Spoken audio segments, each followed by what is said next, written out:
the very first day, like we'd gotten to the mission home, the mission president picked us up, and then we went and stayed the night there, and that was just kind of like a blur. And then we wake up that morning, and the mission president sets us all in the mission home, just talks about the mission, submission rules, senior couples, explain some things to us. And then he's about to tell us who our trainers are and where we're going to go, which is what we've been waiting to hear all morning. And I don't think any of us, or even me in particular, I didn't really understand what the mission looked like. Like, I knew it was New York North, but I didn't know anything about New York or the city or anything. But even I, along with everyone else, was just hoping, like, we hope we go to the city, because, I don't know, upstate just didn't sound as exciting as going to the city. But later on, I ended up realizing that the city, like, being upstate was a lot better, and I had better experiences in those wards. But I just remember being really excited and wanting to go to the city. And then when he told me where I was going, I mean, of course, he said, like, the area, and I'm like, I still have no idea where you're talking about. But, like, when he pointed it onto the map, I realized that I was going to the city. And then I meet my trainer at transfers, and then the very first, like, metro, the very first train that I get on, I didn't sit down fast enough, and I fell on my luggage and broke the handle off. And so I was like, this is like the best way to start out my New York experience. And then that night, we had like 2 appointments or something, but they both fell through. And so we spent that night tracting, and then it was raining. And so it was just a lot of new things at once. Like, I'm from Alaska, and so it was like big place, city, apartment in the middle of like a bunch of other apartment buildings, and we're walking in the rain, and there was just a lot of new things at once. I was just like, oh, is this what it's going to be like the rest of the next 2 years? And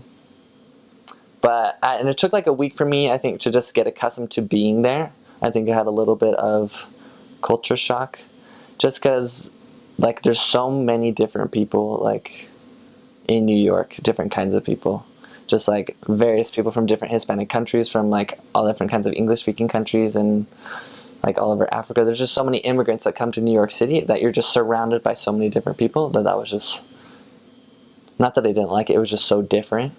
And then the city was just so busy and loud and dirty that it just took me like a week just like to, like, I don't know, get used to breathing there and stuff. But I think after about a week I was like more settled, and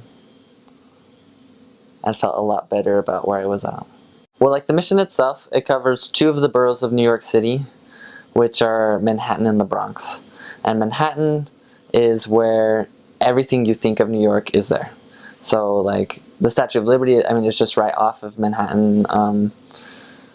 Empire State Building, the Rockefeller Center, Times Square, everything is in the south of, like, the very south tip of Manhattan. And the Bronx is Yankee Stadium and everything else that you think of that's in the Bronx. And so that's about, like, there's, like, it's two different, it almost feels like 2 different missions when you're in the city and then when you're upstate. Because then we have those 2 boroughs, and that's about half the missionaries are there, and then the other half are in the upstate areas above it. And so there's the really, like, well-off areas that live right outside the city, and then they just commute into the city to work. And then above that, it just kind of starts to spread out more and more. And so I think that's one of the unique things about that New York mission is, even though I'm not too familiar with the other missions, but that we have the aspect of both the upstate and the city atmosphere.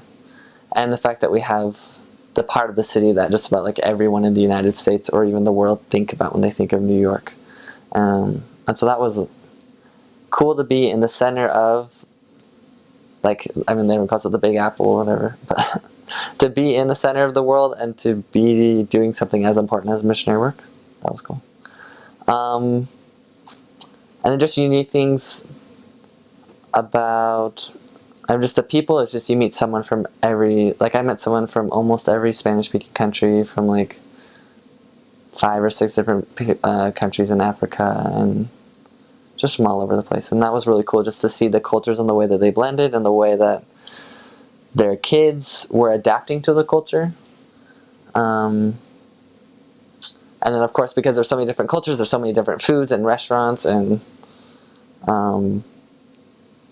a unique thing that I've never seen before. They have like the New York style pizza, which is like really flat crust and like a lot of cheese on it. And then there's places that will give you like $1 slice pizza for like between the hours of like 12 and 2 for lunch or something. So you can just like walk in and get a slice of pizza, which is really nice. I'm trying to think what else. And then upstate, like I said, right outside the city. I mean, like kind of like it depends on which areas you go to, but like north of the city, there's kind of like an extension of the city where it's like a little bit like poor, but then kind of as you start getting a little bit farther north, then there's like the nicer areas where like the businessmen and the people that go down into the city and work, and then just past that, it kind of gets to, I guess, like any rural area, just like nice. There's like some small cities like surrounded by like little towns that just kind of like all commute to like where the big cities are. And then the weather, it's humid in New York. It's probably not the most humid place, but the most humid place that I've been to. So, which in the summer just makes it extremely, it feels like that much hotter. And in the winter, the cold is kind of like seeps through all of your clothes somehow. And being from Alaska, I thought I'd be able to like, oh, it just would be nothing going to New York, but the humidity somehow just like sneaks through all your clothes and into your bones, but you just move fast and you're okay. I don't know a whole lot of specifics, but I know there was one time where Elder Rasman came to our mission, and he actually used to be a mission president over that area, and now he's in the First Quorum of the 70, and he'd also served in that. It was like the Eastern States Mission or whatever when he was there, and then he came back as a mission president, and then he came back to visit us, and he shared with us how there was a time where, like in the early days of the church, where they sent some of the 12 and like Joseph Smith, they went to New York to go and preach the gospel. And he told us that there is a place in Manhattan where like Joseph Smith stayed. I can't remember where the exact address was, and I always meant to like go and try and find it, but I was never like in that part of the city. But there's like a place where he stayed, and then like him in I'm not sure what other apostles, I wish I knew. I think it was like Brigham Young or something. But then there was apostles that went to like Columbus Circle, which is like kind of like at the north part, right where Times Square is, kind of another popular place of New York City. And they were just in Columbus Circle, like on a soapbox, preaching the gospel, and which is kind of cool just to see, like to see that we were right there where like the other significant people of church history had gone before us to preach the gospel. And then the story of how they got the temple is, I wish I knew all the details as well. I'd recommend anyone going there to go and like to ask people that know about it to tell them.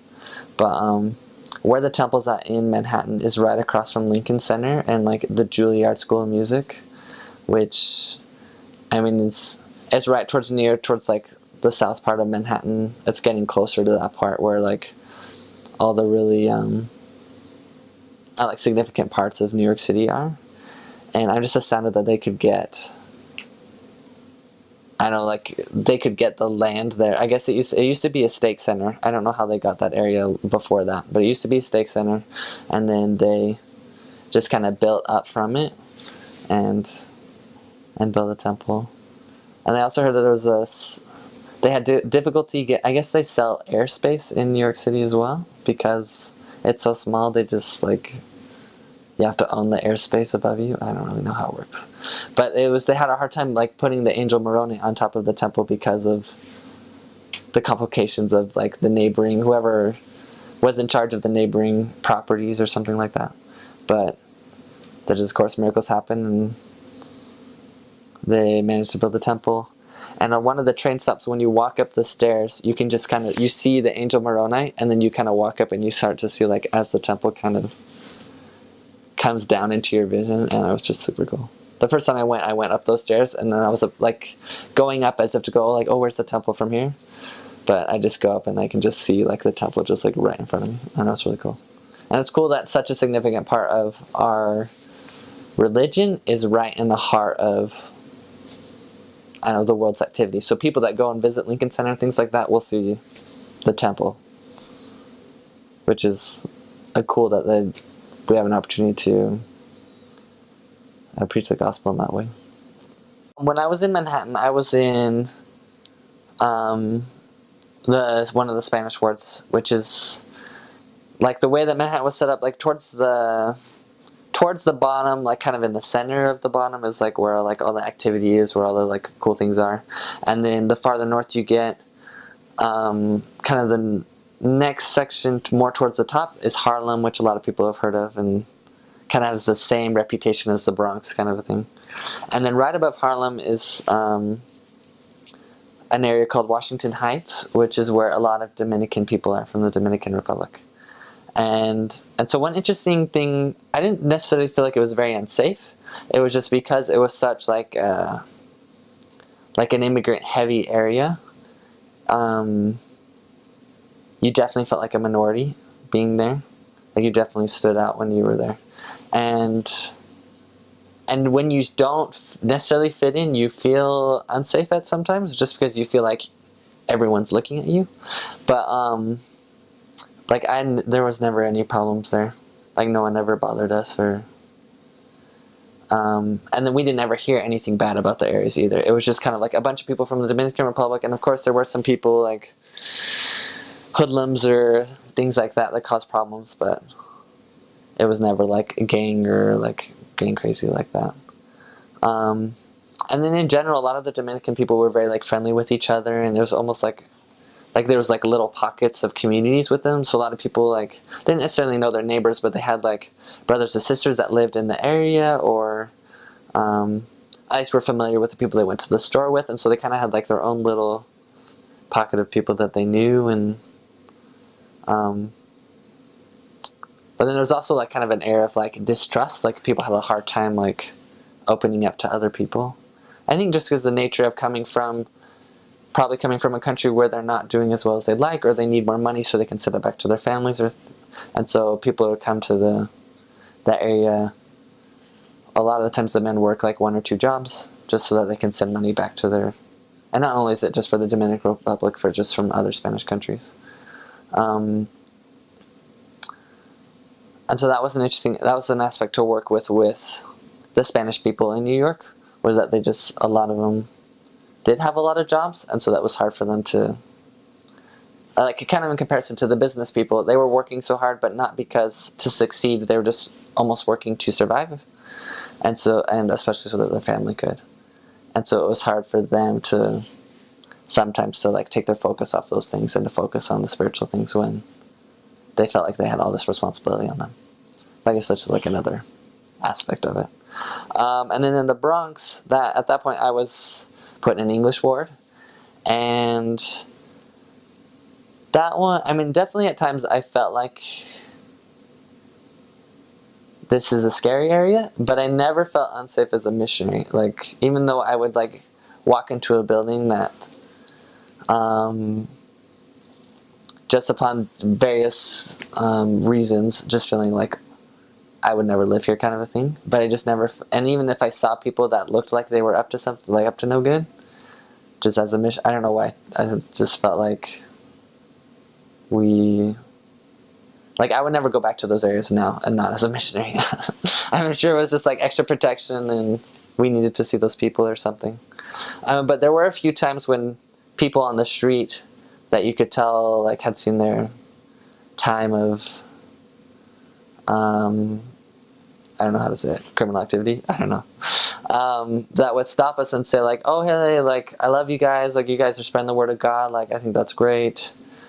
Has anyone been bothering you? Like if anyone bothers you, you just let me know and we'll make sure they stop bothering you. We're like, okay, no, like we're okay, like and then someone even expressed to us one time that, you know, like no one would ever think of like bothering you guys, because like we would rather like cause problems with the cops than we would with a church person, because then you're messing with God, and we just don't want to do with that. So it's just a very interesting like aspect, that even though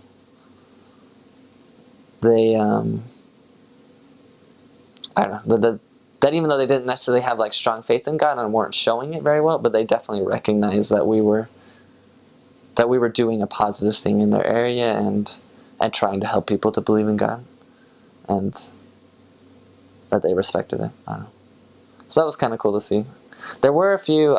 The only major problems that we had were there was a few like teenagers just like trying to cause problems that lived like near the church building, but it was never anything like very serious and nothing that we couldn't handle. It was just, but like whereas like feeling like extremely unsafe or like robbery and things like that, it was pretty good.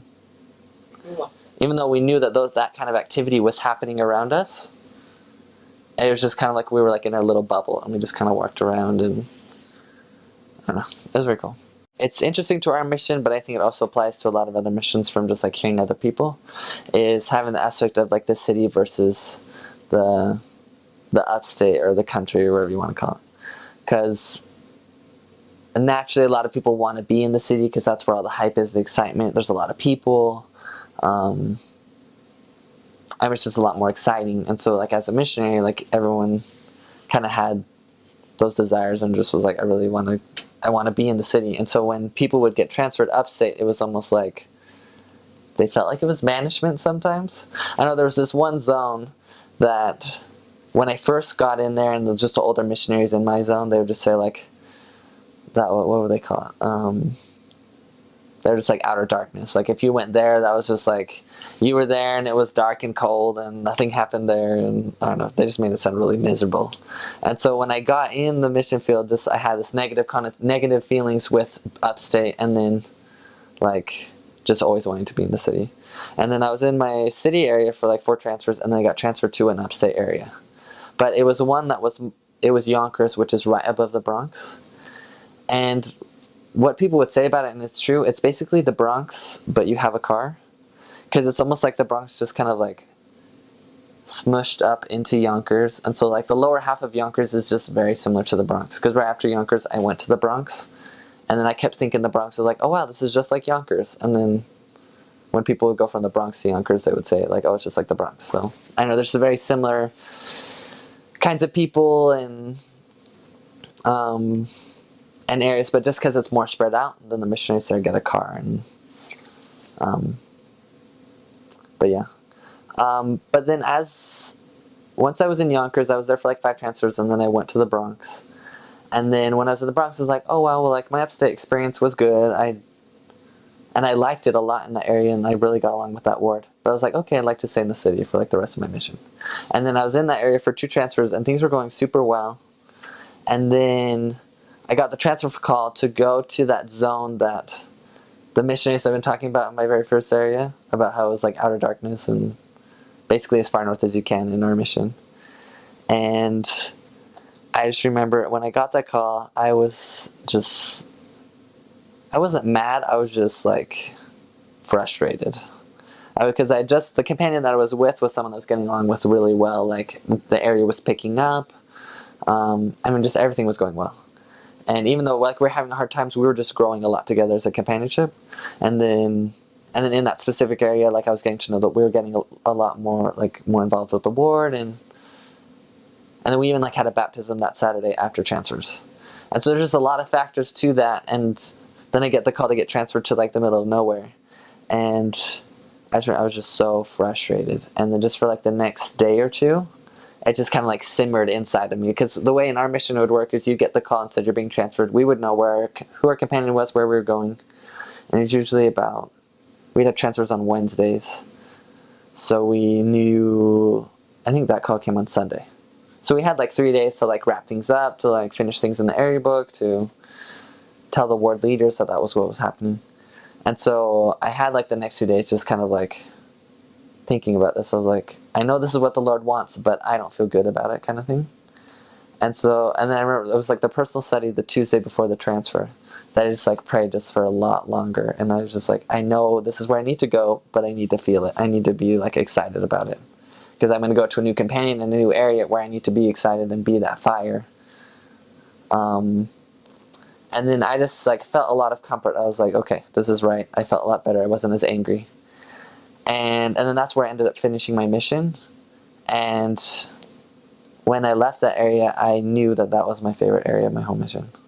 That I had like the best experiences that I had over the course of my home mission, and that was the one place where I found a full family to join the church. And over the course of me being upstate, I realized that the Lord just has such a better plan for you than you do. That just me and my minuscule thought, I was like, wow, the city's the exciting place. That's where everything's happening. And in my head, I was thinking, oh, look at all the work that I've done. Shouldn't I be able to like help it see it go forth and to see it flourish? But in reality, the Lord knew that there was more work to do upstate for me, and that I would grow so much more by going there. And so it was just a very humbling experience to realize that God really knows what's best. And so I think that applies to any mission, that like if someone is sent to a mission that they didn't really want to go to, I mean, really, they end up going there and realizing that that's where God wanted them to go. And so I think it definitely applies to the specific areas. I don't know. And so I feel like when you are going to go to the New York North Mission, all you can picture in your head is like city. You see like the New York skyline and all those things. But there's so much to be found in the upstate area as well. That leaving my mission, even though I never served where all the cool stuff was in the mission, I felt extremely satisfied with my experience as a whole. About transportation, what they've done in the past of my mission, and I mean, it's been a year, they probably still do the same thing. What they'll do is in the city, they'll give you like a city pass, which gets you on all the buses and all the trains for 30 days. And so once you get into an area, you basically try and figure out where all the bus routes are and all the train routes are, and try and master them so that you can get to wherever you need to go, like the quickest way. And in Manhattan, I guess it kind of depended on the areas. Some areas were larger and smaller, and I know they constantly change. But there's this one area in the Bronx where, like, if we were to, just for some reason, the way the bus routes worked, it's like we had to like zigzag up to get to like a specific area, and it would take us like 30 or 40 minutes to get up there. But then I had an area in Manhattan that you could ride a train, and we had like 3 stops on the train, and then that was it. So, and the stops are about every like 9 or 10 blocks. So we only had about like 20 or 25 blocks, I think, north, and it just as wide as the island was. So, which wasn't very much. But yeah, it makes it. I had a really good time. I liked riding on the subway trains because, I mean, you see people from everywhere. Because there are some people that like live in one borough, but they work in another borough, and so they'll ride just the metro, the underground system, for like over an hour or so to get to work. And so you see people just like it's just like a shuffling of people, which is kind of cool. And the nice thing about that is that people are sitting there for a while, at least until the next stop. So you have that much time just to talk to them and to contact them a little bit, share a little bit about the gospel, which is kind of cool. And then there's also always crazy people on the train. There'll be like people that'll come in, and sometimes there's like teenagers that are selling snacks, and they'll try and get you to buy snacks from them for $1, or there'll be people that are performing on the trains trying to get money. I think one time I saw like, it wasn't a very big dance troupe. It was like 2 or 3 guys that were just like did some like dance moves in between the train stops, which is kind of impressive because the train's rocking and like going pretty fast. And most people lose their balance, but those have like their own like little dance routine that they set up, and I don't know, it's kind of cool. And then the buses, if you go like at a bad time, they're just always so packed. Like, and it's not as bad as I've heard of some people in other countries, but like you end up just being like smashed up into one area, and you're like just trying to grab onto something so you don't fall off. Because then they do have seats, but I mean, like a lot of people are actually pretty like hospitable, and they'll try and give them to like the older people that get on the train, or I mean on the bus, or and like people that have walkers, or I don't know, just the seniors, which was kind of cool to see too. That just even some hardened people that in New York, when they would see like an old lady get on the bus, they would get up and offer her seat, which was cool. I think, and then just about the weather. I just thought of this, but the adage, when it rains, it pours, it really applies in New York. That where I'm from in Alaska, when it rains, it usually just kind of like sprinkles or dust. Like it never like hardcore rain, but the rain in the city just tends to like come at you sideways, so that you're just like holding your umbrella and you get like soaked from like your knee down, and then the rain piles up really quickly in the streets, and so it'll run along into like the gutter system. But even then, it's almost like small rivers that are going through. But it's not super rainy all the time. Like there'll just be like a rainy season, usually like it's like in August or something, and then snow just depends on the year. Because the 2 years I was there, it snowed like twice. Once winter, and then the other winter I was upstate and it snowed. I don't know, probably just a handful of times. But then this last winter, I heard from my friends still in the mission, and they had just gotten pounded with snow just all winter long. So it just kind of depends on the year. And in the summer, it gets up to, I want to say like 90 degrees, 85. No, it gets up to like 100. I'm trying to remember I was in one area where we had a car that had had the thermometer in it, so we could tell how hot it was outside. And that also, it just fluctuates. It's not like there's one of the summers was hotter than the other, so it just kind of depends. And because I was a Spanish-speaking missionary, I was put more in like where the Spanish areas were, which is generally the opposite of where like all the businessmen were. But I'm trying to think. Like even though I didn't serve in areas where the heart of business activity was and where I could see all of those individuals, I was able to see, I just from like observing, like I'd gone to those parts of the city before and just kind of just in walking around, not necessarily in like interacting or sharing the gospel with them, but I could see just the attitude that comes from especially that heart of Manhattan is, and maybe it's also coming from a missionary mindset, but it's just so worldly. Like it's like the epitome of just everything that the world values. Like, and you walk around in South Manhattan, and there's like billboards, but they're the like TV billboards so it's like you're surrounded by commercials all the time, and so they're always just like selling you something, and just and the air of like competition is like so prevalent as well. Just like you see so many. I mean, there's a lot of tourists, but then there's also like a lot of, like, you can see just how hard people are working to try and compete and to try and be the best. And then also like the things that people are selling, they're trying to sell, oh, like buy this, because then you'll be like that prominent person that you want to be, or like you need this brand in order to, so I could be that wealthy business person you want to be. And so I'm just saying like that just the very idea of they were just focused so much on things that didn't matter the most. They were worthy goals, but I could just see that because they were working so hard in those areas of their life, they were like, especially their spiritual lives were going out of balance.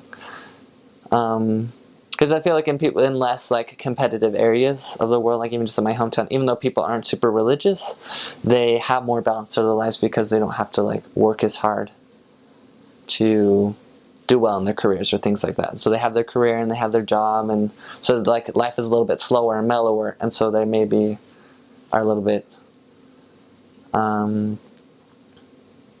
more accepting of the gospel. But just like people that are so driven and focused on their one goal that it's just so hard just to I don't know, just kind of get them to wake up a little bit and just say, okay, I don't know, just like my observing from people just like on trains and seeing their mannerisms, and I don't know. President Morgan, he came in so I was basically exactly halfway through, because I started in June and he came in June, and just from the very start, and I loved my mission president before that, but just when he came in, he had such a fire for his calling, and I could tell he had put in a lot of preparation to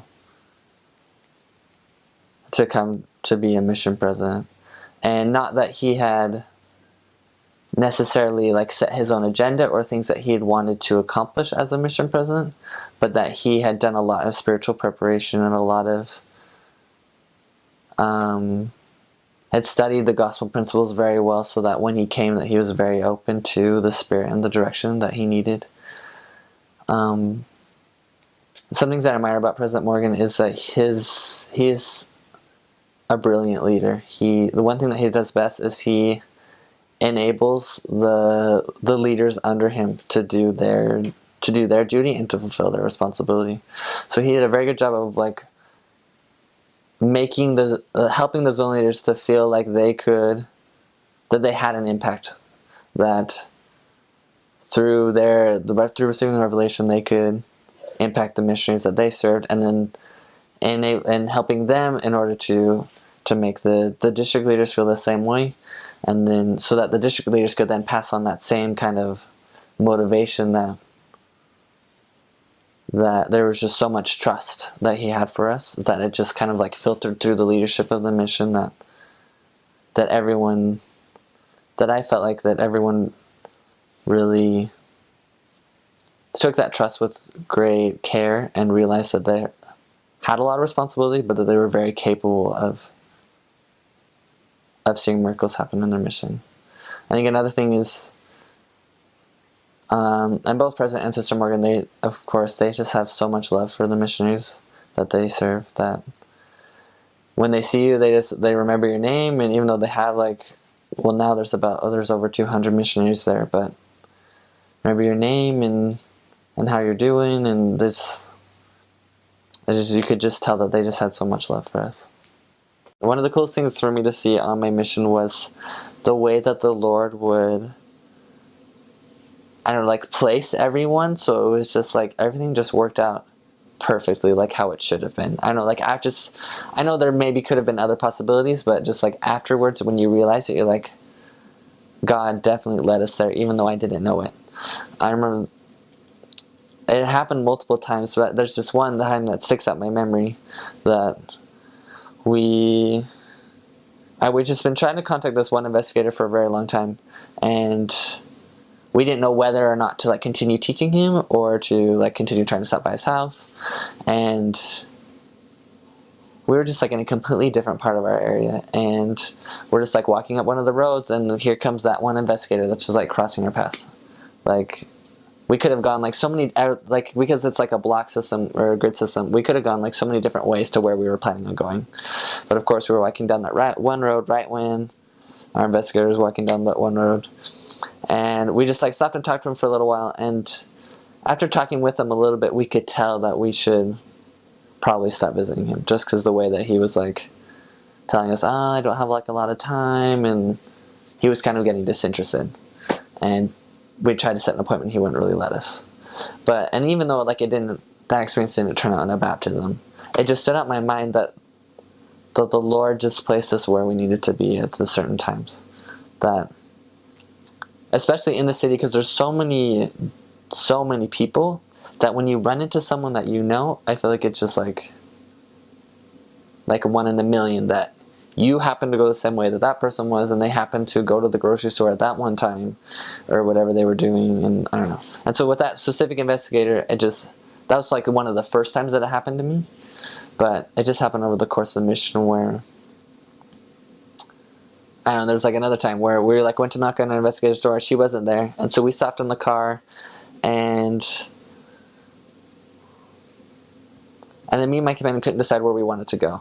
And we ended up talking for 5 minutes, just talking. Normally we would just drive off and decide or something like that. But for some reason that time we just stayed in the car, and we were just talking, well, where should we go?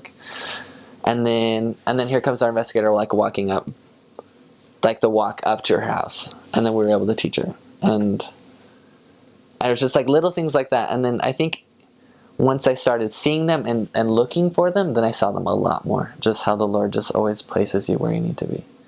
And especially when I wrote them down at the end of the night. And something that I started doing a few months into my mission, my companion shared a lesson during district meeting about gratitude, and how the way we can show our gratitude is by like recording the blessings that God gives us. And so something that I try to do every day on my mission was write a little bit about what happened and then just one blessing that I saw from God that day. Anyway, like when you're in that mindset, you just see those things so much more frequently, and even though the results aren't what you wanted them, I feel like I had the comfort knowing that I was where God wanted me to be, and that then it was that point that person's agency whether they chose to accept or to discontinue meeting with us. And then there was another experience when I was in the Bronx. We were meeting with a single mother. Her son was like 2 years old. And she had a date for baptism in about 2 weeks. And this was the baptism where I got transferred right before her baptism. But she had missed church, and so we'd call her and say like, oh, like what's up? Because she had like interacted with the church in her country, and when she came over, she was just going through a hard time, so she was looking online for scriptures, and then in Googling scripture, she just found Mormon.org, and then got on Mormon.org, started chatting with the missionaries through Mormon.org, and they referred her to us. And so so she kind of like referred herself to us, like she was looking for the church. And so from the very beginning, she was very willing to do the things that like read the scriptures and go to church. And so when she missed church that day, we just felt like something was up, and so we called her, and we decided to go visit her. And then when we went over, she just shared with us a lot of things that had happened in her past that were just weighing her down. And a lot of them were just tragic stories of just how other people had harmed her in her past.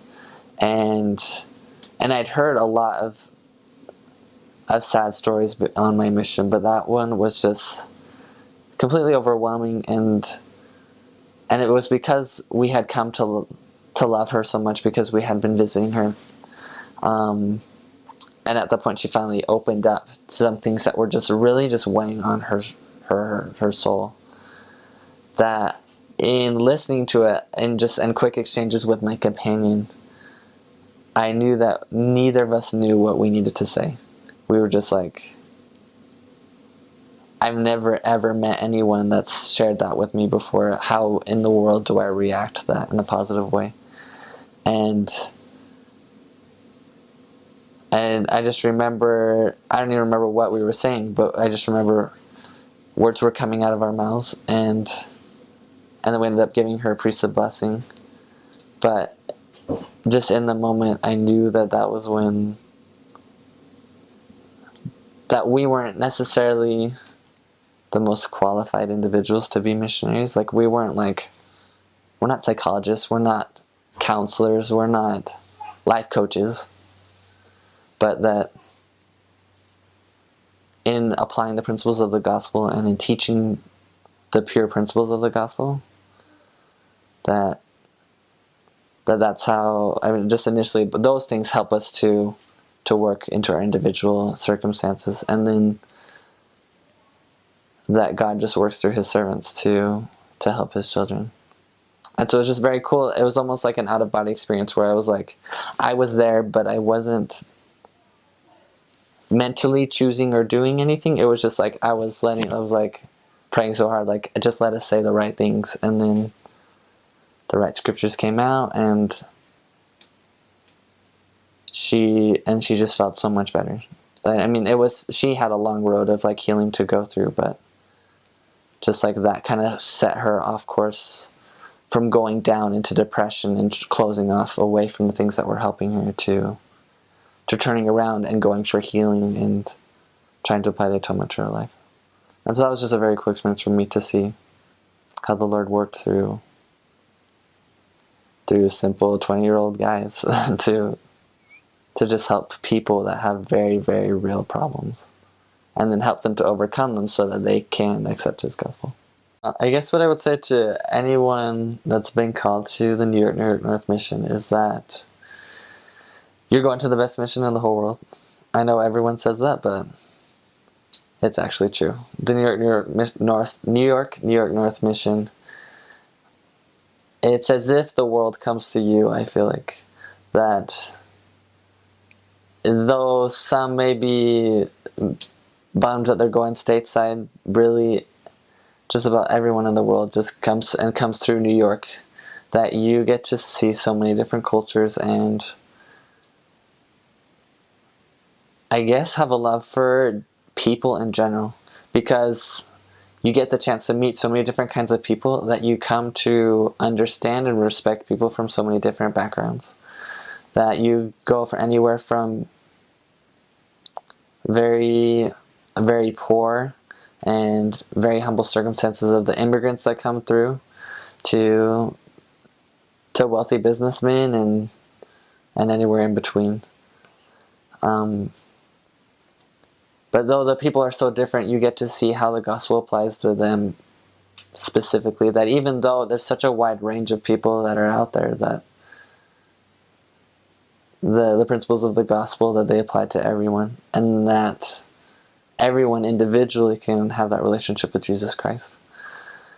My experiences in the New York North Mission have truly shaped the way that I want to live the rest of my life. That though some say that they're the best 2 years, I say that they're the starting 2 years of the best that will come. That as I strive to apply the principles of being a missionary to sharing the gospel with those that don't have it, to having love and compassion for others, for trying to serve outside yourself instead of focusing inwardly, that I can still feel the approval of the Lord as I continue to live those principles. You'll learn so much going out on a limb of faith to that God really will be able to work through you. That I, at the beginning, felt very inadequate, especially learning a new language. And in going to my first area was where there was a lot of Dominican speakers, which is a very hard dialect to pick up. If you take a step back every once in a while to look at how much progress you've made, you'll just be astounded by how much the Lord has been able to help you to move forward as you put your faith in Him. And I just know that the Lord does call us to go into serve missions, to help others to receive the gospel. And I know that He does qualify those that He calls, as we have faith in Him. So I'd been to New York before I ever even decided to go on a mission or put my papers in. I think it was two summers before I served my mission. My brother was doing an internship in New York City, and he was attending the Mandarin branch located in Chinatown over there. And so there was this one weekend where I went to visit him, and we went to church together, and he took me to that Mandarin branch, and they met in like one of the floors of an office building in Chinatown. And we walked in, and there was hardly anybody there. It wasn't a real chapel, and there's hardly anybody at sacrament meeting. And I went to Relief Society, and they didn't have anyone to play the piano, so they invited me to play the piano, and I can't really play the piano, so I remember messing up and being really embarrassed and thinking to myself, oh man, serving a mission in this branch must be so hard. And I'm thinking, if I ever go on a mission, I hope I never come to a place like this. And then after I got my call to New York North, I found out that there's only one Mandarin speaking area in the New York North Mission, and that was in that very branch that I had visited. So that was kind of a funny experience. And for a while, I didn't tell anybody that I'd actually been to the ward before, because no one would remember me anyway.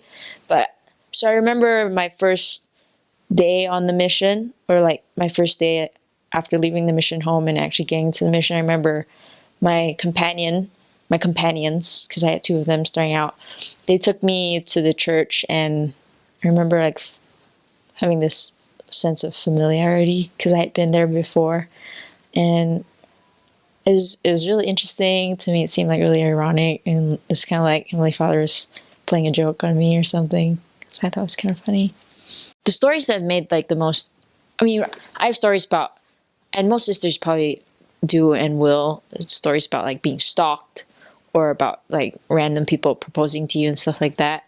But the stories that deeply influence me are really the ones where you see how the Lord has had a hand in people's conversion. And I think, and sometimes it's nice. I think sometimes it's really moving and really cool because the story doesn't start when you come into the picture. It starts like years and years before that. And one of those stories, I think we had a convert when I was on my mission who, she has a son who he has like mental disabilities, and he started coming to church like many years before I came on the mission. And he came and he kept coming. He kept dropping by because there were elders who were in the Chinese program at that time who were really nice to him, and they like kind of took him under their wing, and they treated him really nicely, and so he kept coming. And they also like kind of taught him English because he spoke mainly Cantonese then, and because of his mental handicap, he didn't really learn languages very well or anything very well. And so during like because we teach English classes to Chinese speakers, so he taught him a lot of English. And his mom kind of noticed that he really liked coming to this church, and so his mom would come once in a while. And so this was many years ago. And so after a while, like these elders, I guess they finished their mission, they left, and new missionaries came in who didn't really notice this guy, like this son very well. And so he didn't have any more friends, and so he stopped coming. And so the mom stopped coming. And after a few years, like the mom started going to other churches, and she had friends invite her to other churches, and she encountered like Jehovah's Witnesses, and she started going there. She started studying with them, and she made a really good friend over there. And her friend, was also like really heavily investigating Jehovah's Witness Church, and so they became good friends. But after a while, like they started to feel like, I don't really feel like the things that I'm seeing here are true and are what I'm looking for. And so after a while, they left. And about, say, just a couple weeks after they left, my companion and I ran into this lady, and we started talking to her. And she's like, "Oh, yeah, I've been to this church. Like, my son used to go there." And so we invited her again, and she came, and she brought her friend who she had met at the Jehovah's Witness Church, and they were, and they felt the Spirit, I think, and they felt that what they were learning was true, and was the most truth that they had encountered before, and it was what they were looking for. And I thought it was a cool story, and only possible, I thought like their whole conversion was only possible because of what missionaries like years before had done. And I think that's like the most moving thing to me, is to be able to see, like, for one, how the Lord works in mysterious ways, and for another, how like no effort goes unwasted. I think a lot of times on mission, we tend to sometimes get discouraged and to feel like the things that we're doing don't amount to much. But really, every ounce of energy that you spend, or every bit of effort that you put in, will amount to something. You may not know what it amounts to, but